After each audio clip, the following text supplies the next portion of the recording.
22 अप्रैल को होने वाले पहलगाम हमले के बाद से भारत को मुसलसल सिफारती सुबकी और तन्हाई का सामना करना पड़ रहा है। आपको लगता है कि भारत अब दोबारा पाकिस्तान पर हमला करने की जरूरत नहीं करेगा? नेतन्याहू की सस्ती कॉपी जो है वो इस खित्ते में मौजूद है और उसकी कोशिश है, लेकिन मैं समझता हूँ कि 10 तारीख के बाद, 6 और 7 की रात और उसके बाद 10 के बाद भारत अब ये जरूरत नहीं करेगा जो उसको आलमी सतह पे नाकामी का सामना करना पड़ा है। सवाल ये है कि क्या माजी के अंदर एससीओ की जितनी स्टेटमेंट्स आई हैं, क्या उसमें 26/11 का जिक्र है? एक तरफ अमेरिकी सदर Trump Pak Bharat cease fire का मुसलसल क्रेडिट लेकर वजीर आजम मोदी को बार बार शर्मिंदा कर रहे हैं, नरेंद्र मोदी की बराह रास्त शिकायत तक को नजरअंदाज कर रहे हैं, तो दूसरी तरफ दुनिया के अहम ममालिक और बाअसर फोरम्स पर भी पाकिस्तान के खिलाफ भारतीय मौक़िफ़ और बयानिए को पजीराई या कबूलियत नहीं मिल रही है।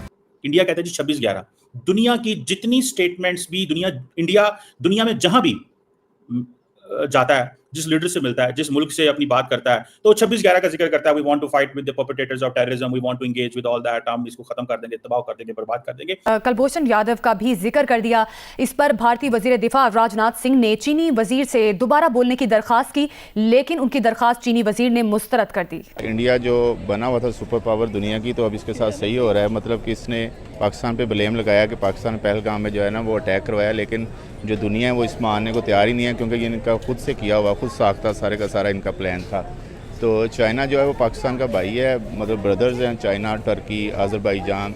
तो ये तो जंग में भी जो है ये मुल्क जो है खुल के पाकिस्तान के साथ थे, तो इसमें कोई डाउट नहीं है कि चाइना जो है वो कभी भी पाकिस्तान का साथ नहीं छोड़ेगा।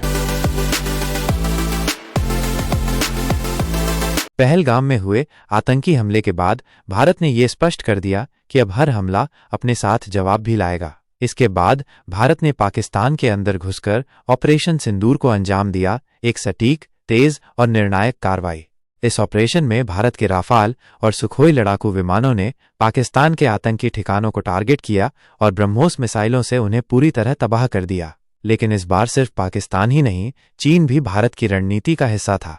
7 मई को हुई इस कार्रवाई ने दिखा दिया कि भारत अब आतंकी पनाहगाहों को सीमाओं की चिंता किए बिना खत्म करेगा।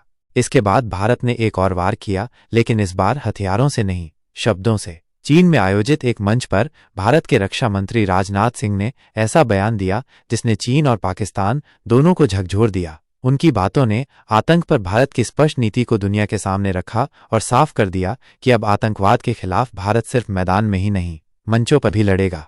राजनाथ सिंह की ये कूटनीतिक स्ट्राइक उतनी ही असरदार थी जितनी एक सैन्य हमला।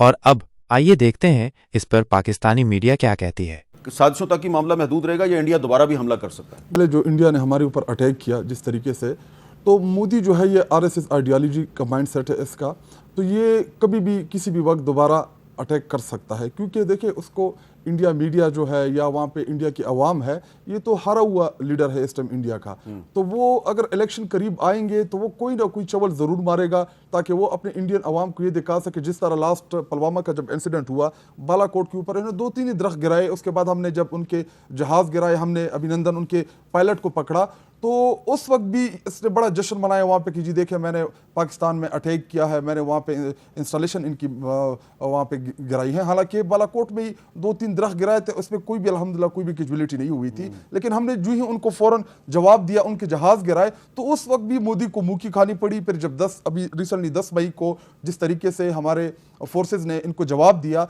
तो पहले शायद वो इतना हमें सीरियस नहीं ले रहे थे, या शायद वो उनको ये लग रहा था कि जैसे पाकिस्तान बड़ा आसान टारगेट है, लेकिन जिस तरीके से हमने उनको जवाब दिया, अल्हम्दुलिल्लाह इसमें हमें शुक्र अल्लाह का अदा करना चाहिए। इस पर कोई गरूर और तकब्बुर नहीं करनी चाहिए, क्योंकि देखिए जंगें होती हैं, जंगों में किसी का भी फ़ायदा नहीं होता। अगर इंडिया पाकिस्तान की जंग होती है, ना हमें फ़ायदा है ना इंडिया को फ़ायदा है।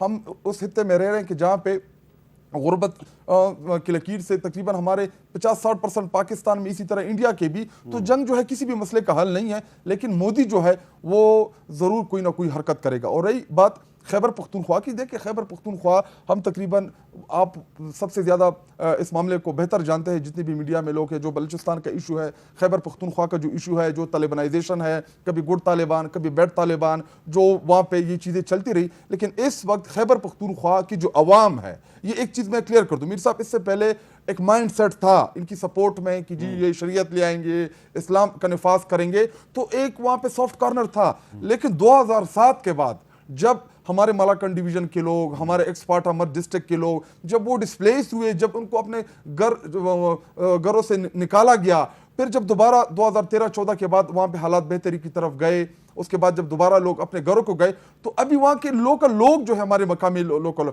वो इस चीज को रिजिस्ट करते हैं। फोर्सेस करे ना करे, पुलिस करे ना करे, हमारे मकामी लोग अब इतने मिच्योर हो चुके हैं, उनको पता है कि जो भी असला के साथ हमारे इलाके में आता है वो हमारा अमन खराब करता है। India comes up with this kind of a statement ना कि जनाब वो हम छोड़ेंगे नहीं, हम ये कर देंगे वो कर देंगे, तो पाकिस्तान के लिए तो वो है, इंडिया ये भी तो बताना चाहता है ना अमेरिका को और वेस्टर्न वर्ल्ड को कि हम एससीओ को सीरियस नहीं लेते, हमारे लिए असल G7 है, हमारे लिए असल जो है ना ये नहीं है।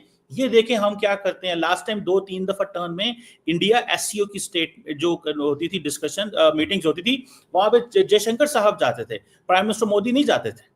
तो आपको वहां से थोड़ा अंदाजा हो जाएगा कि ये चीज जो है how that go. So India signalling भी करता है, because at the end of the day remember SCO is a anti west forum so called.